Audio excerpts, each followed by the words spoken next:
In this video, we strive to remain spoiler-free, discussing only story and plot elements from the books relevant to what has occurred already on the show. When necessary, a spoiler warning with a countdown will be given. Hi everyone, I'm Rebecca. I'm Max. And I'm the Geeky Hippie. Welcome back to What the Adaptation. We're the YouTube show that, well, we review adaptations from one form to another. This week, we are continuing our journey with The Witcher Season 2, Episode 205, Turn Your Back. What'd you guys think of this one? Well, I just rewatched it, and like some parts I liked a little bit more on rewatch. Kind of a mixed episode again, I'd say. Yeah. I'd say most were just average for me. Yeah. Okay. Nothing that really like stood out, really, or nothing that was really bad, nothing really good. So it's kind of average. For the most part, I'm there with you. There was a couple of scenes that I did actually kind of like, which is weird because they're major diversions from the books. And everybody knows I'm kind of a book purist when it comes to adaptations, or can be. But in this case, I actually like some of the changes. I mean, at this point in the show, like we're way, way off from anything. Yeah. I mean, you know, we're in a totally different territory. So, yeah, I mean, I like some things and some things I'm not so sure about. And so, but it's kind of, for me, not really so much depending on how much it's like the books, because we're way out there. Yeah. Yeah. There were only, I think there were like two scenes that were even close to the books, and everything else was just kind of made up. Yeah. But they did carry on a few lines from the books.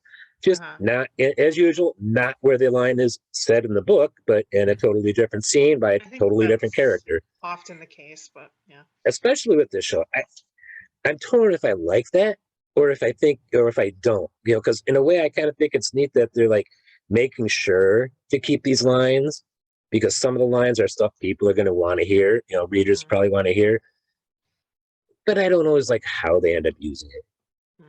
So you want to start off with? Okay, so changes from, again, it's so hard, I think, to answer this question about like changes we liked and didn't like, just because, I mean, there's so much. Like, let me pull up my 10-page document on the changes. Yeah. But okay, so we're going to start with things that are different that we liked. So I can go. Len, go for it. First off, it's a really small, nothing thing, but it's right there at the beginning. Lydia, who I presume is Lydia von Bredevoort in the books, she's the one in the books who had her face messed up and she couldn't talk. She had no lower jaw, and so used illusion. She worked for. I remember that. Yeah. I like her speaking instead of doing telepathy. Telepathy goes into the voiceover territory. And voiceover doesn't always work well. The one example of voiceover working well I can think of is Terminator Sarah Connor Chronicles. And that's because I highly recommend it. It's way better than any of the movies except T2. Okay. And it's not even that much of an action show. I like what Triss called the Dol Durza, the mind dip she did into Ciri's head. Instead of doing it by giving Ciri the white gull and Ciri knocking it back and then going into a trance. I like this a little bit better. It worked better for me. And I just like the way it played out, although some of what she saw I'll have problems with later. And though I'm not keen at all really on the Monolith storyline, I really liked all the interactions between Geralt and Istrid. I mean, that's pretty much how I feel about that whole thing. The Monolith thing, I kind of am like, what are we doing here? I have some issues with that, but I did enjoy them interacting. Yeah, I kind of feel the same way. And it was a friendly interaction. We don't know what happened after they both realized the other was in love with Yennefer, because they cut there. You know, we didn't see that. But you know, it's a better interaction than what they had in, what was it, The Last Wish? Or was that in Sword of Destiny? Somewhere in Sword of Destiny, I think. Okay. I can't remember the name of the story. What are like beating up on each other? Yeah, well, where they're talking a lot of shit to each other, and Yennefer loves me more. No, she loves me more, and I challenge you to a duel. And then he shows up. You know, toxic masculinity much. I just didn't like that so much. Yeah. None of them came out looking so good in that particular interaction. So yeah. And I thought it was neat how they nicely took Geralt at the end of last episode, Geralt showing up where Istrid was at the library, I'm assuming in Xin'trea. And then this week, our first scene with Istrid is him putting that bust back up just as the portal opens and Geralt comes. So we see it from Istrid's side, POV. I like that, that they dovetailed those two together. Yeah. What else do I get here? They do things like that in the show, and it usually works out pretty well. I do like that. Yeah. And I kind of like the idea that the elder blood was used as part of the mutagen to turn boys into witchers, although that's nowhere in the book, not even hinted at in the books, as far as I can recall. Yeah. And I just finished the other day, The Lady of the Lake. I'm now actually listening to Season of Storms again, and I'm realizing Season of Storms is better than I thought it was from my first time. And I'm noticing stuff I didn't notice before because now everything is in context. And I know all the names, I know all these places, and I'm like, oh, okay, yeah, so I'm seeing the connections. It's still not necessary to know the Witcher story, but it's still a pretty fun story. Mm-hmm. And that scene with Ryance, Jaskier, and Yennefer, I like that. Ryance was creepy. I think it was a better I think it was a good adaptation where they, how they wrote this instead of doing it like in the Blood of Elves. Mm-hmm. Although Yen was a bit more badass in Blood of Elves when she rescued Dandelion. But yeah, and lost her power. Yeah. Instead, she just plays drunk, which is funny. It was funny. It was funny. And Dandelion played along real quick. Yeah. And just proving how smart Dandelion really is. Yeah. So those are the changes that I noted down that I liked. Yeah. What about you guys? It's a fair amount. Go ahead, Max. Well, I was gonna say I like the how they kind of switched up where Yennefer originally saved Dandelion, and Dandelion tried to save Yennefer. Yeah, I kind of like that as a change. There was kind of a throwaway line with can't remember what the hell his name is. The guy that was with Ciri. Vesemir. He made a throwaway line about where the monsters came from. Yeah, and I think that came out later in the book. He said. I'm not even sure if that. I think it's early in the books. Might even have been in one of the short stories that they first said that something about the monsters coming through the conjunction of the spheres. But what caught my attention with that little scene with Vesemir and Ciri is Vesemir said that the elves and the humans and dwarves came to the continent during the conjunction of the spheres. No mention of gnomes or halflings. I talk about this in my dislike, but because of that little conversation with Vesemir and Ciri, I'm assuming that we're not going to see gnomes and halflings. Yeah, I don't get the sense that we are either. He said that the mages had made some of the monsters, right? I don't think Vesemir said that, but the show. I don't remember if he said that in the show. I didn't catch that. Okay, I missed that line. Yeah, he said that. He said that they had made the monsters and then they created the men to fight the monsters. Right. And I believe that's book canon, or at least part of it. Yeah, the mage is making monsters. That's what's going on in Season of Storms. Yep. So it's like that's a lot earlier. I want to say that they kind of introduced that concept. Yeah. That the mages built the monster, made the monsters, and then they made the witchers, who then go back to the grasses that they make. Now, I do think some of the monsters came through the conjunction of the spheres, but others were made by the sorcerers or mutated by the sorcerers. Yep. And of course, they probably could have done something with bringing monsters over and then mutating them and releasing them. Yeah. Or just, bringing them over. And see, the reason why I'm a little bit disappointed with no halflings and no gnomes, even though the gnomes we only see, I think, a gnome once or twice, we get a few halflings, several halflings, and one of them has a major part in the last book. Well, maybe not a part in what happens, but he's like in a lot of scenes in the last book. But the gnomes were the first people on the continent. Elves came later. Humans came after the elves. Dwarves were there before the elves. You know, according to the books, that, you know, it was the gnomes first. I don't know when the halflings showed up, but after the gnomes, then the dwarves showed up, and then a long time later, the elves show up out of nowhere, which makes it annoying when the elves said, "This is our land." No, it was the dwarves' land. Even before that, it was the gnomes. But I wonder yeah. if they just don't want to like complicate things in that way, right? Like they're trying for like a simpler narrative of like, this is the elves' land, right. you know, as opposed to they say it is, but it isn't really. Well, from a TV show perspective, there might be some issues with hiring short people to play Which they've halflings and done. gnomes. Yeah, which they've done for gnomes or the dwarves. It's like I want to say politically, it can go either way, being a positive or a negative. Yeah. Yeah. I mean, we just had Peter Dinklage come out against Snow White, for instance. Yeah.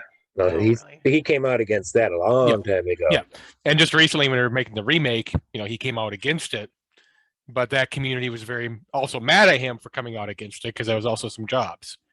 Yeah.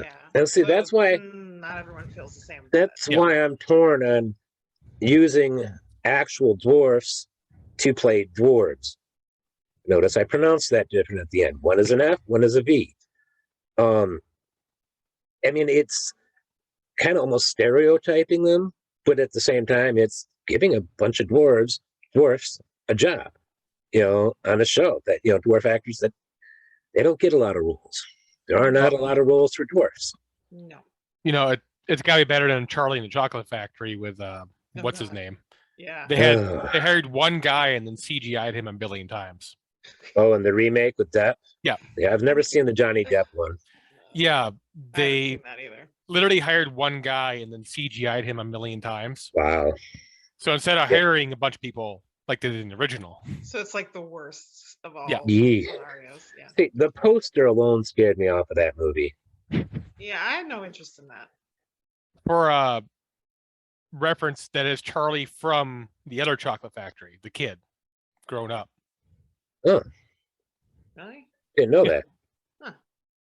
It's Charlie in the Chocolate Factory, not Willy Wonka. Well, yeah. Well, the book was original. Well, the book is titled Charlie and the Chocolate Factory. Right. The Gene Wilder movie renamed it. Yeah. Yep. I haven't seen that movie in a long time. It's always terrifying. I think there's a new one coming out. Wait, is there another one? Why? It's a sequel. It's a sequel. This one's a sequel. No, it's a prequel. I'm sorry. It's a prequel. It's Timothy Chalamet. Right. Timothy Chalamet playing a young Willy Wonka. I just want to see the Wonka Phantasm crossover. I don't know what that face was, but that took me a little off guard. Well, that's where he got the Oompa Loompas, clearly. Okay. Yeah. Well, maybe that's what we're gonna get in this prequel. So, I don't know. Max, any other changes you like? Those are pretty much the two I thought of. Becca? Yeah, I mean, so I agree. Like, I liked parts of the stuff they changed or added with Geralt and Istrid because it was just a much better like interaction between the two of them than what we got in the short stories. So I enjoyed that just interpersonal interaction with them and Geralt finding out that way about Yennefer being alive. But yeah, well, I'll save the part about the monolith things, the parts I don't like, because I don't like that part. Okay. But and then I liked again, I think one of the strongest parts of the episode was the Yennefer and Jaskier interaction. So again, they, you know, it played out differently than it did in the book, although, you know, it's at least they're pulling from that a little bit more directly than they are in some cases. So it's not like completely changed, but it's changed enough, and I did like how it played out. Those were some good scenes up until maybe the very last scene, but that's not anyway. Yeah. And then in Ciri's storyline, I mean, there's a lot changed there. I feel like that's very different overall, but well, you're there. I just got to say, all those extra needles on that syringe was unnecessary. It made it look creepy and scary. Yeah. I'm like, Yeah. you're not using that. No. Yeah. Take that, use something Get else. that away That from just, me. ugh. Yeah. You know, that was pretty bad. The whole thing was pretty scary. No, but so like at first, I think the first time I like watched the episode, I was kind of like, well, they're spending all this time on like, okay, she wants to be a witcher, and I felt like, you know, it wasn't really working for me. But then the second time I watched it, I did like it better because I just feel like it was good acting on Ciri's part. Like she did a good job in this episode. And the part where she, you know, at the very end with her and Geralt, that's where it kind of comes together. And, you know, her saying like why she wants to be a witcher and she wants to be able to forget or not care about Right. the past. And him basically saying like, yeah, it's not gonna work, you know. That's not how it works. That's Yeah. not what causes, yeah. You know, so I do think it was good characterization for Ciri as far as that goes, like all the way, all that whole plot line played out in this episode was good characterization for her, which is something I think we do need. And Vesemir, I did kind of feel for him. Like, I mean, to me, a part of me, I'm watching it, I'm like, you know, they're making this big deal about, okay, we can't make any more Witchers. There's no more Witchers. And I'm kind of like, well, you know, and on the one hand, it's hard for me to feel like that's like a huge deal. Like people exist, they don't necessarily need to be Witchers. But when I see it from Vesemir's perspective, then I understand, like, I don't know, like I understand it more of like the pain he feels, the sort of pain or loneliness that he feels at not being able to sort of like pass on. Yeah. And I feel like this so would be a good theme. yeah. So anyway, so that part, I think that does work for me. Like those are some things that I think did work pretty well throughout those different plot lines. And we can move on now because like I said, my brain got scrambled by tangents. So I just I think it was imagine a scrambled bunch earlier. of Oompa Loompas dancing in Rebecca's head. exactly. Please add that in. I will see what I can do about getting some Oompa Loompas on screen. That's what gets us a copyright strike. Oh yeah. Well, maybe. Okay, so let's talk about changes we didn't like. Glenn, you want to go first again? Well, I can't exactly say why I have a problem and how this is a change. I can say I don't like it, but I can't say how this is a change. Okay. But the change and reason behind Pavetta and Dooney going aboard ship, and that we see when during the Doldurza ritual, that is not at all close to what was going on when they boarded ship before the books, off screen in the books, you know, between the last, you know, between the short stories and the short story time, when they that's not at all the same reason. And I can't say why. Do we know yes, why? We do later. That's why I right. can't say why, Okay. because it's tied into something that you find out in the last book. Oh, okay. Yeah, it's a tricky thing. I can't go into. It's just Okay. they All changed it, and I don't like it. Not fond of. Seemed. Well, I already said that the no gnomes are half things. And I still don't like any of the Deathless Mother stuff. Yeah, I really don't. I don't really think I like that either. But I understand why they had to do something. We've talked about that previous episodes. They had to give Yennefer something to do. It's true. And, yeah, they did. You know, they had to keep Fringilla going. Yeah. And you know, on the side of it, of like the Fringilla and Francesca interactions, I do kind of like those. I mean, but you know, they're not really like interacting with the Deathless Mother anymore. They're just interacting with each other. So and you can see a lot of time has passed between episodes because Francesca did not have a big baby belly that big as she did this episode. She does now. Yes. I just assumed they were like squirrels. Oh. Scoia'tael or actual squirrels? Okay. Yes. Now we're gonna get confused. Well, yeah, they're supposed to be representing the Scoia'tael to some extent. Just call it a good pun. Yeah. Yes, Okay. there have been a few. Yeah, so those are the ones I didn't like. I've already talked. Okay. Yeah. Okay. Max, go for it. For me, it had to be the Yennefer no magic thing, which ties Okay. in Deathless Mother, but mainly her not using magic. Though I did like how they incorporated how she, maimed the guy. Yeah, that was Yeah. good. I like that. I did like seeing Ryan's face get burned. Yeah, I That kind of was- did too. I hate just- that guy. Instantly just- hate. Yeah. But I do wonder, did she know he was going to snap flame in her face? Is that why Well, she kept the liquor in her mouth? He does it like all the time. He never stops doing it. So like it wouldn't be hard for her to know that. I'm just wondering how much she had seen of him doing that with Dandelion or Jaskier. All she'd have to do is like watch for like a minute and she'd see it. Yeah. Well, I guess it's like, how much does she know his reputation prior? Maybe. Because how old Right. she is, how long he's been in prison, I don't know. Yeah. Well, she's like 80 or 90 at this point, if I remember correctly. I have no Maybe idea how older. old he is, kind of thing, I don't or know either. any of that No stuff. idea. That could tie in. Who knows? Other than that, maybe just maybe what Triss and how she was interacting with Ciri in the dream thing. Hmm. But that more comes out to like acting and like she was. I don't know. Yeah. Like she just wasn't present. Wait, are you talking shit about Anna Schaefer? Yes. I Oh. need to hide him. Fighting Where's the dragons. hide button? Let me boot you, Max. No, I'm just joking. Yeah, I mean, I'll agree though that wasn't her strongest scene. Like Yeah. there were other scenes that were better, but the thing, yeah, I'm not sure. I think it makes sense. Like I think I'm okay with the change about like basically this episode sort of addressed like why Triss isn't going to try and like help Ciri with her magic anymore in a very different way Yeah.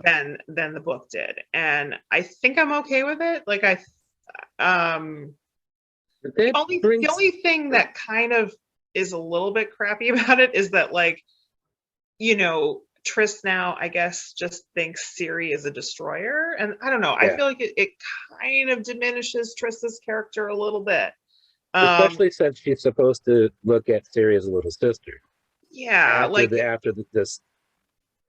I It's mean, internally inconsistent, though. This episode was with Triss and the prophecy of Lara Dorn. I wrote these down as I watched it the last time. Lara Dorn's prophecy is, child of elder blood, child of wrath. The time of contempt is nigh. The world will die amidst frost and be reborn of the new sun, reborn of the elder blood, of the seed that has been sown, a seed that will not sprout but will burst into flame. Triss, right after hearing that, says, something is ending. It's because of you. A seed that bursts into flame. It's you. You will destroy us all. I saw it. No one Yeah. can stop it, not even him. That completely is contradictory from the Lara Dorn, because Lara Dorn says, reborn of the elder blood. And here Triss is saying, you'll be just, the elder blood's going to be the one that destroys it. yeah, I mean, I guess it depends on your interpretation. It's just kind of like Triss is taking like a particular interpretation of what she said, and it's certainly like the most like fearful or negative interpretation of it. And so I do think that kind of diminishes her character a little bit to have that be her reaction. And on the other hand, I don't think the show could have just played it out as long as the book did. Like that whole thing went on for a while, and It's still going on in the last book. yeah. The So whole Lara Dorn prophecy. no, No. I mean Triss, and okay. like Triss and Ciri, like as like they're trying to have her be her Okay. mentor. Like I feel, it took a little longer. It was a longer road to getting to Triss can't be Ciri's mentor. We need So when you said that to cut that out. Ciri, when you said like Triss felt like Ciri's her little sister type thing, Yeah. to me it's not inconsistent that she'd also view her as a destroyer.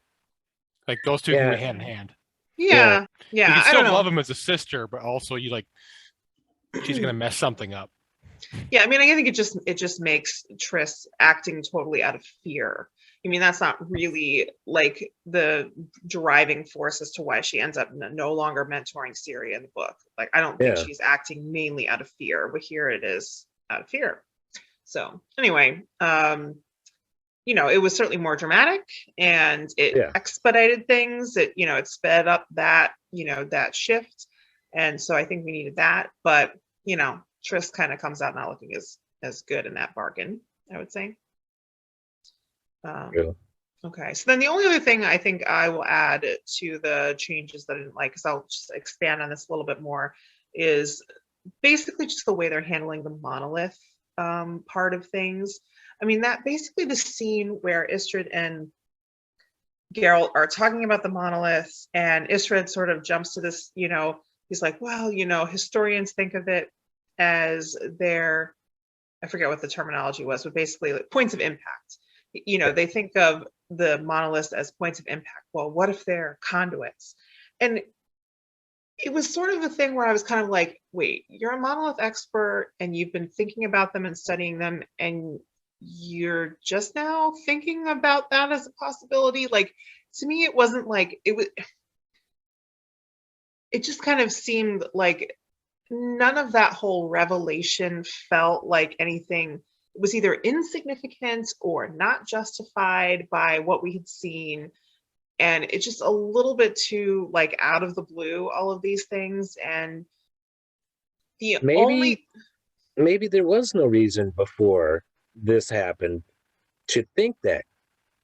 I guess to have that theory. It just, the whole thing just felt kind of lazy to me, I guess, like as far as like getting to that revelation. Like, it's either it's a big deal revelation, in which case like we the audience were not a part of that journey at all, so it doesn't have that impact of like, oh, okay, or anyway, it just, there's nothing really in that for me. Like, I'm not invested in that as a revelation or anything. The only part of it that I think did kind of work was when the sort of combination of like Ciri's in her trance state and screaming and calling for Geralt, and he sort of hears her, and the monster appears. Like, then there's so that whole little bit of it, just to show us that worked, I think. Yeah. But just everything leading up to that, as far as like them figuring these things out, or like coming to some kind of revelation about it, there was no build up to it. Again, I don't know if this is the kind of thing where I'm like, well, what, that's not that, like, why didn't you think of that before? Or else apparently it's a big deal, but like, why didn't we like see any part of that? Like, it falls flat. For my terminology, it's like, from the way you're describing it, it sounds like D&D and he's metagaming. Okay. He's using outside knowledge in character. Yeah. Maybe, yeah. Maybe that's it. But whatever it is, it's just like that part of it leading up to that all like fell flat to me. So the only part that worked was that actual scene, that involved Ciri. That's what I got. So did I me on changes I did, or we're going to what the changes fixed? Is that next? I mean, I think are we done with the problems? Are we done with the problems that the changes caused? Anybody else have any other? Yeah, I mean, I feel like I kind of incorporated like the things into it. Like I mentioned, like, expediting the whole Triss and Ciri, side of things. Like it did, that moved things along faster for sure. I think the whole thing with the monoliths, one of the things I wrote in my notes was, ironically, it gives Geralt something to do other than sitting at Kaer Morhen just training Ciri. Yeah, and I don't mind that. Like, I liked him interacting with Istredd. It was just like I said, just some parts of it I think just fell flat. Like, it's not like it's a bad idea. Yeah. It's just didn't really work. And I mean, the metaphysics idea that they're conduits or points of impact, I think it was some interesting ideas, but they are completely not in the books. I mean, vaguely, I think I think monolith is mentioned like maybe 3 times in all 8 books. If I was to search all of them, I bet that would be the maximum number of times. But Yen and Max were saying that it's from the game at one point, didn't you guys, Max? And say that the monoliths are in the game? Think so. As far as changes and fixes or speeding up order, the one change I mentioned about Ciri and Vesemir about the monster creation, that could help set up in the future for that to be like season 3. Yeah. What are the changes? Notes that I read about changes here? I already discussed Lydia using voice instead of telepathy. We've just got done talking about the monoliths. And also, the monolith storyline also furthers that storyline started with Escaleshi. That's where it all started. Oh, yeah, Escaleshi. Right. Yeah, I was like, what are you talking about? One word, Escaleshi. Sure, totally. Yeah. It fits. I mean, his last letter of his name is the first letter of what he became. So, okay. Yeah. Scenes you most remembered, enjoyed, right? That's right. Okay. So, take it away. Well, I don't know. Who wants to go? Let's start with Max. Tell us about scenes that you most remember or enjoy from this episode. You already said nothing really stood out, so do the best. Dandelion always stands out. Mm-hmm. I mean, I thought that was a pretty decent song at the beginning of it. Mm-hmm. Yeah. So sounded very angry.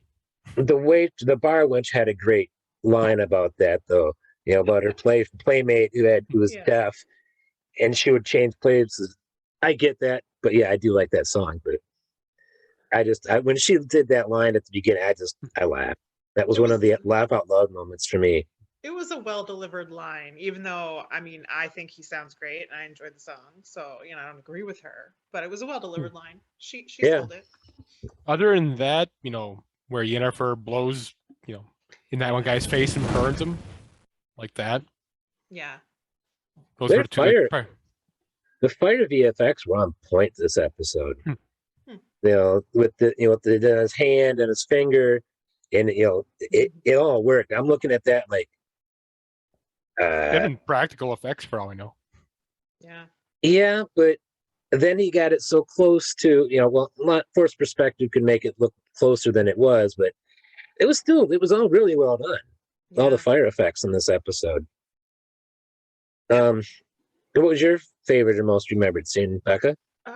So, as I said, I think I probably enjoyed a lot of things to do with Jaskier and Yennefer the most in this episode too. So, but for me, among those, the scene where Ryan is torturing Jaskier, I'll definitely remember that scene because it was disturbing. It was great acting for both of them, really, really good. Because I immediately hate Ryan. Well, even before that scene, I hated Ryan's. Actor made me hate him immediately.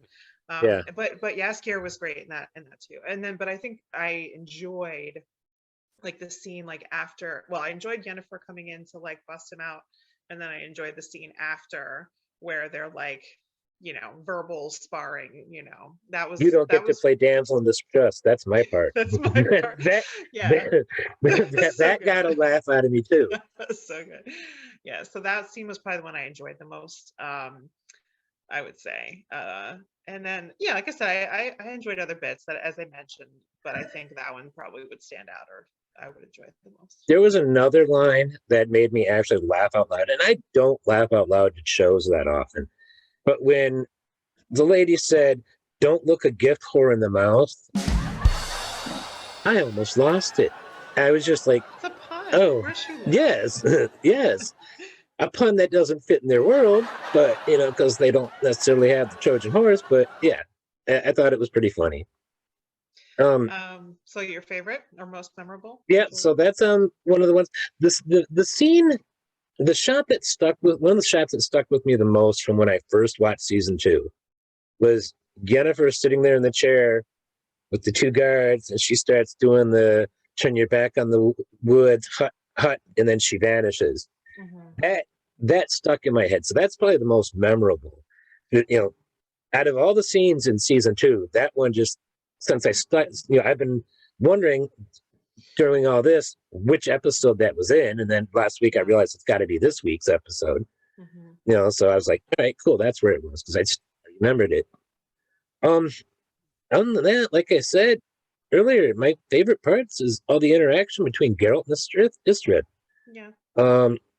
I did like, I liked the scene where the Yennefer, Jaskier, whatever, and Riot scene. I liked that whole scene. I thought it was really well done, really well acted. It was nice to see, like Max pointed out, her blowing the flat fire in his face. That was just, yeah, I liked that. I mean, it wasn't quite like the books, hardly at all like the book. No, not really. But the essence there was there, or as Rafe would say, the heart of the story was there. They lifted that whole storyline more closely from the books than anything else in this episode. Yeah, I think that's actually offhand. That's the only episode or scene I can think of that's actually in any way in the book. Yeah, pretty much. So if we were still rating episodes by how accurate, I would probably give it a 0.5. Yeah, it's pretty low. Yeah, but that's totally different from my enjoyment of the episode. Sure. Yeah. Right. Okay. So then let's move on to any scenes that we hated. What do you have for that, Rebecca? Well, I feel like I don't hate anything. Like I said, like there are things that I would like pick apart or whatever, and that I didn't like some aspects of. I mean, but like I've already mentioned all of those, so I think I'll just go in a different direction with it, and I will talk about the little scene where Ryan is like shaving, where he, like after he, Lydia like breaks him out or whatever. Only because, like, again, I instantly hate him, like as a character, and that scene does it. Like, there's something about like showing me like exceedingly, almost like disturbingly chiseled man who's like overly intense, and I hate him immediately. He is pretty buff. He's pretty buff. Yeah. But yeah, I can see that. Mine ties into stuff that I've already said, and it's the last scene of the episode with the deathless mother sending Yenna after Ciri. Yeah. And I just, and that is a reviewer, but just or even somebody who's read the books, but just visceral gut dislike of the deathless mother doing that. I'm like, no, you don't send Yennefer after Ciri in such a way, because that's not the relationship there. It's actually starting it out so completely counter to what the relation. And I don't remember how it plays out the rest of the season. I almost went and watched it again, the rest of it last night, but I had to go to sleep. By the time I finished watching this one over last night, and then I watched it twice today at like 1.5 speed. I do that. But yeah, I don't know how they're going to repair that. I don't remember how they repair that and maybe they put it back on target. Yeah. Well, they have to, because I know the relationship between the two of them is pivotal for the rest of the series. Yeah. That's like having Merida or Sam and Frodo never getting back together after Gollum chases Sam away. You can't. Yeah, you have to bring Samwise back into Frodo's story. So, what I would say on that front is, when we watch the future episodes, we kind of see why the Deathless Mother did what she did. Yeah, in the future episodes in the show, especially with like the other two ladies, their whole plot line involving her. You've probably watched them more recently than me, the rest of the season. Yeah, I don't know. I just recall that what happened to those two, what she did with Yennefer plays into that. Okay. And I believe their relationship does get paired at the end of the season. Okay, I hope so. A little bit, at I'll least, trust you. because in the show versus the book, Ciri's never really met Yennefer up Right. until when she does meet her, Yeah, which Yeah, hasn't happened yet. And she also has no reason in the book to dislike or distrust her particularly, right? Like she doesn't have anything bad, that would like taint her feeling towards her to begin with. Right. And she doesn't know Geralt and her connection with Ciri really. Mhm. She might have heard the story, maybe, but I don't know if she's actually in the show heard anything about Geralt and the Child of Destiny yet. Yeah. No, she has. In the Yennefer show? has. Yennefer knows about, because they like fight over. Well, I don't know how much she knows about what's happening with her currently. That's okay. Maybe that's what you're saying, because she knows about her because they had that fight over her. But like, she might not know how much like they're involved now. That's true. Yeah. True. When did they have a fight over on the show? In season 1, like when like she's like, I think, didn't they? I'm not. He was like angry over him and his Child of Destiny, and she can't have a kid, and Like, they're only together in 2 episodes in season 1, aren't they? The dragon episode. Isn't that part of what they fight over in the dragon episode? I don't think Possibly. so. I'd No? have to go back and look at the subtitles for that and read it as a script to I find just it real quick. remember, unless I'm thinking of something from the book, but I remember her being mad at him over like him not it could have been a Like- throwaway line. taking care of. Yeah, it could have been a single line, but like basically, I thought she like threw it in his face, like, you have this like child, and you're not even, you like abandoning her basically. That sounds vaguely familiar. Yeah. Yeah. I have bad memory. I give myself bad short-term memory, so. And even then, I don't know if she knew it was Ciri. Yeah, no, I don't. That's Just a vague probably that you have a Child of Destiny. Right. We don't really know. Yeah. Yeah, Okay. I'm not sure when the chronology of that happened, but yeah, I'll go back and look, and I'll put up when I edit this, if I find it on the screen, I'll put what I find. Okay. So yeah, so that was my most hated scene, though, was the deathless mother with Ciri. Just because it's so incongruous with the books for me. What about you, Max? Don't really have anything that stood out for hating scene. Okay. Obviously, if we're doing moments of Yeah. villainy, it has to be the torture, but I didn't really hate that. Yeah. No, that was a good scene, but Glenn But- loved torturing Dandelion. Yes. I torture dandelions all the time. He Use was a there weed with whacker on them. Mow them over with the lawnmower. I say Glenn was there with the nail pliers waiting to. No, it was not nail pliers. It was a hot poker. Get it right. No, you were behind waiting to get the nail pliers on him. I didn't have the nail pliers that day. Like I said, I had the hot poker ready. When Okay. Ryan's was done, I was coming in with the hot poker. But then that lady, that drunk, came in and blew Messed it fire all in up. Rance's face. Yeah, messed Okay. up our plan. We had plans for Dandelion. All right. So, I think we got to do our actor shout outs. If we have any. Or call outs. I have- Shout out or call out. Anybody.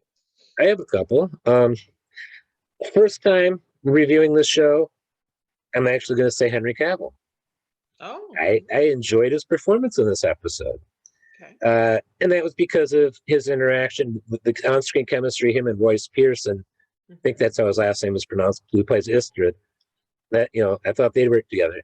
I got to give a shout out to Chris Fulton, who played Ryan's. It just, creeped me out. Yeah. Yeah. And then for a second time, I'm going to stun Max, Joey Beatty. Joey Beatty rocked it this episode again. Really, really good. Yeah.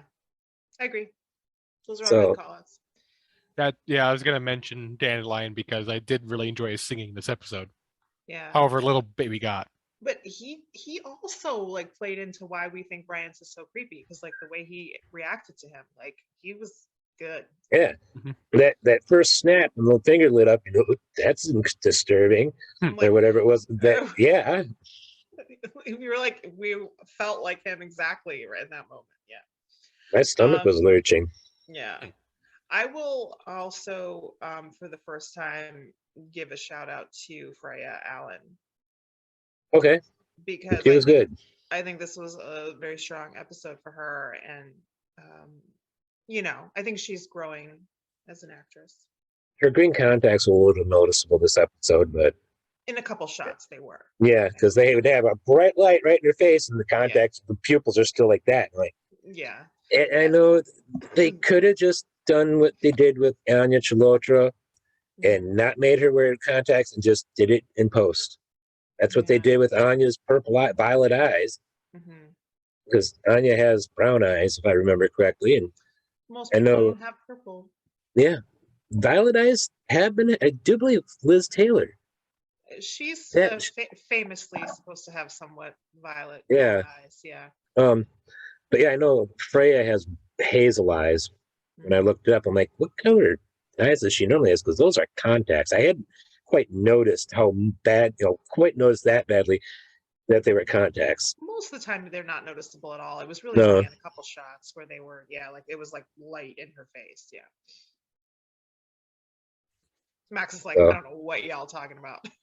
Contacts? What are contacts? Eyes? Eyes? What are eyes? I don't know what eyes are. I thought her eyes were brown. I just imagine Glenn hyperfixating on the eyes while everything else is going on in the background. No, I saw like bright light in face and like small little pupils that hadn't, contracted. And it was clearly this is why you never spotted the gray man in the Wheel of Time season 1. I saw all of them. I even saw all the Aiel that were hiding behind the gray man. Sure. Everybody thinks there was 2 Aiel in season 1. There was like 50 of them. Okay. You gotta come over and watch Threefold Talk over on Malkier Talk's YouTube channel. Yeah. And so they show you how often there's Aiel hidden everywhere. And they broke the Aiel. They broke the Avienda photo. They got the first photo of Avienda. Yeah. Yeah. You'll have to go watch. I'll find out what episode that was for you. I'll send it to you. Okay. Good stuff. Months ago. It is one of the better YouTube shows to watch, by the way. So everybody out there, go watch it. Subscribe to Malkier Talks and watch Threefold Talk every Thursday night, 9 p.m. Eastern. Give a plug to one of my favorite live stream shows. Nice. So where are we next? Worst actor? If we have any, I don't know if we have anyone you want to call out. I don't think I do. I think that monster that came out after, Ciri screamed, and the shards went flying by. I think that monster just flubbed its lines.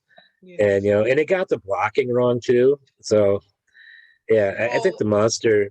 It didn't look so great, I will say. I thought it could have looked better, but. It looked better than the Gold Dragon. Okay, yeah. That's not a high bar to, but. Really. I like the design. No, I kind of like the design, what we could see of it. Yeah. It just didn't look entirely real. Yeah. Anyway, yeah, I don't know. I don't usually have like any actors that. Someone has to like stick out really in a bad way for me to want to be like, yeah, that didn't work. I do have another one. That old white-haired guy who passed the one prostitute who was trying to get him. He's like, not this morning. And then like 2 minutes later, he's sitting there talking to another prostitute. It's like, dude, you just told her you didn't have time this morning. So what are you doing now? But yeah, so that old guy, trying to like switch regulars without anybody getting upset. Yeah, probably. Must be. All right, so now we want to talk about themes. I'll let you guys start. Okay. I think that there's certainly some themes to do with like the past and like how people are, maybe being either confronted by it or trying to ignore it or, let go of it. So I feel like there was a little bit of that throughout all of the different storylines there. Well, you kind of touched on several earlier with Vesemir. Mm-hmm. He had his essentially PTSD trauma. Yeah. He had guilt over what he did with the kids, but turning them into witchers. Definitely. You have the part about, procreating, but not procreating. He's trying to make more Witchers. He has like this drive or need to, but doesn't quite understand why. Yeah. It And is effectively, that's kind of like almost like the legacy side of Yeah. it, which is maybe another like looking forward. But he has both, right? Because you're right, he Yeah. definitely has the PTSD or the guilt over the Mhm. past, but he still is, has that need for his legacy to continue. and that trauma PTSD kind of goes with Ciri and her Definitely. whole thing. Yeah. Ooh, and even I will add in, I like this little bit where Kahir, I don't know how to say his name right. Anyway, Don't Kahir. even try the rest of his name. Oh, I won't. Mar at something or other. When he's on the ship and he's sort of like flashing back or dreaming or whatever about Ciri and the monolith. I like that because it's kind of like, how she like has nightmares about him. Well, apparently he has nightmares about her too. So she is PTSD for him, just like he is for her. So I like that little bit. And I do think that kind of actually connects to something that happens in the later books. At one point, a bunch of people are having dreams about Ciri, and I think Kahir's one of the ones who was having dreams about Ciri. So yeah.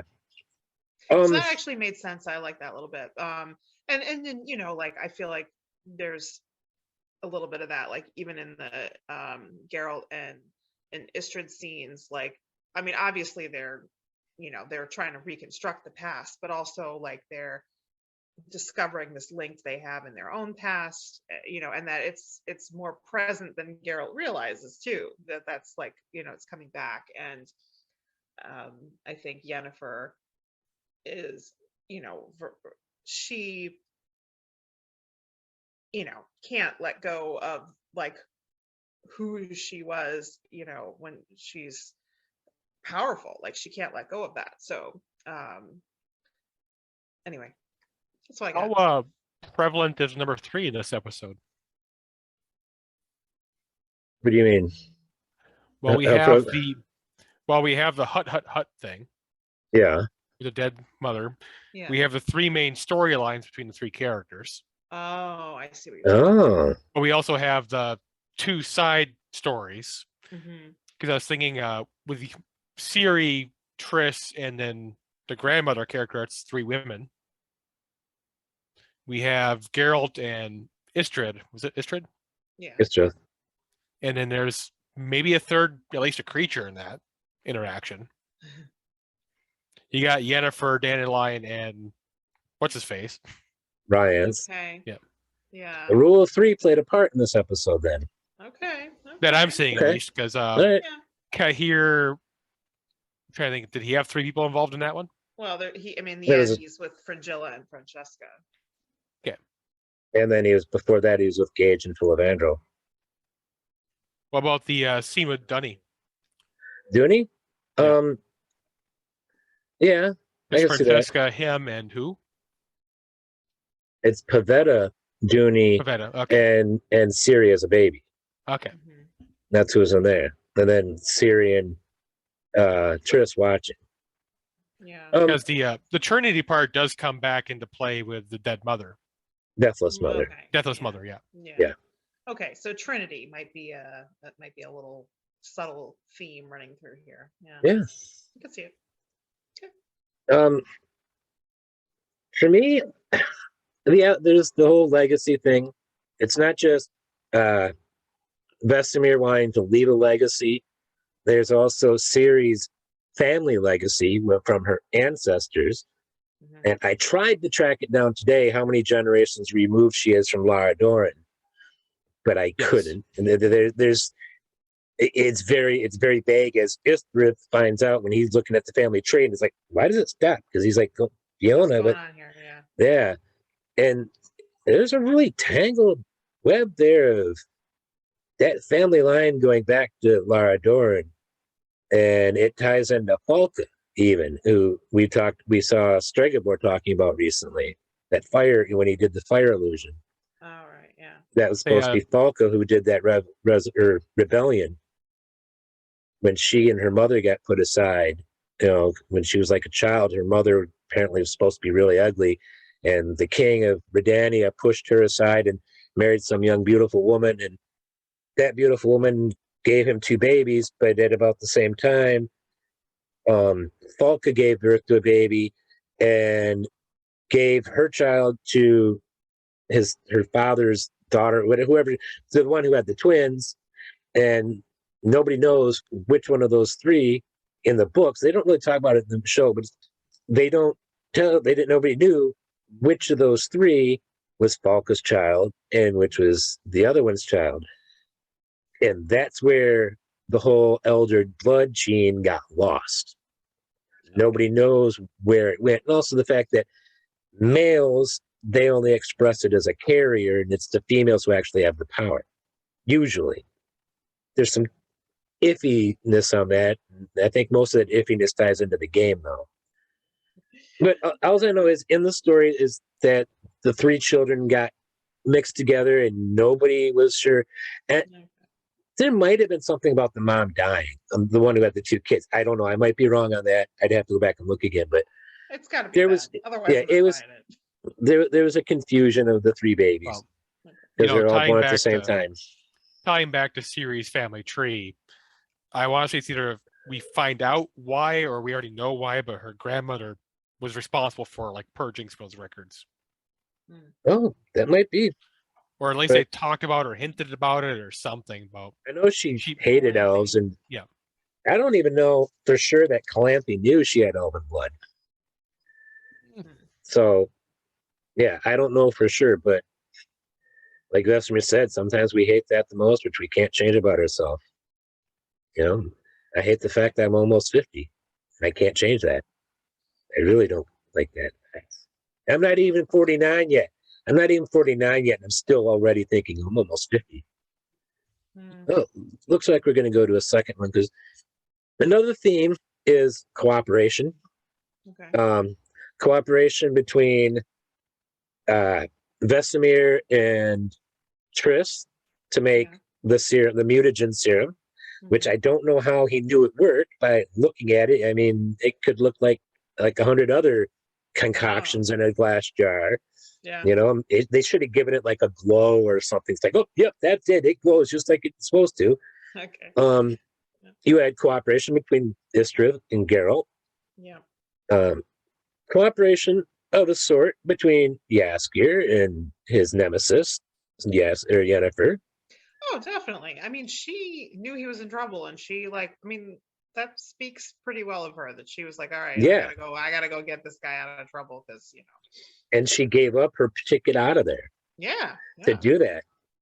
I mean, you could say Yennefer cooperated with Rinse by throwing fire in his face. Yeah. If he didn't light his finger on fire, she couldn't have started his face on fire. Yes, he cooperated with her. There you go. He did. Yeah. He cooperated with her. He gave her a weapon that she needed. That was very thoughtful of him.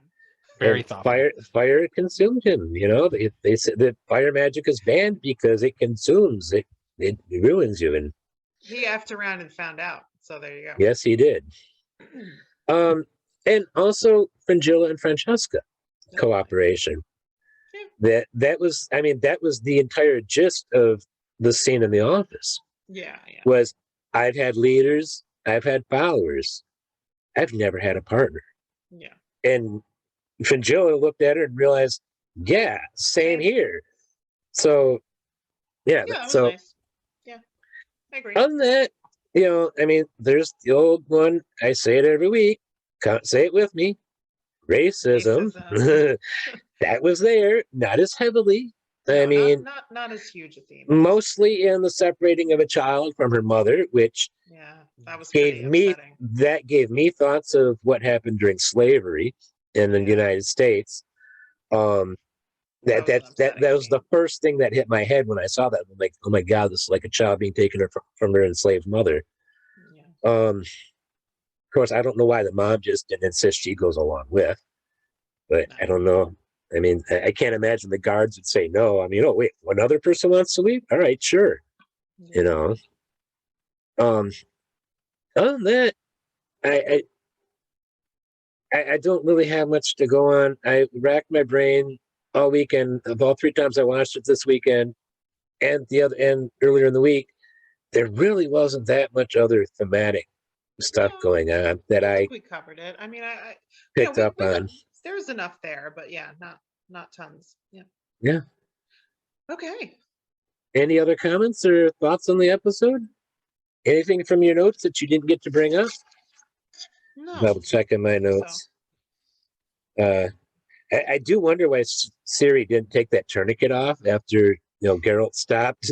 I'm just like, she gets up and starts walking away, and the tourniquet's still tied to her arm. I'm like, that can't be comfortable. I've had tourniquets on my arm, and you don't want to leave them on for long.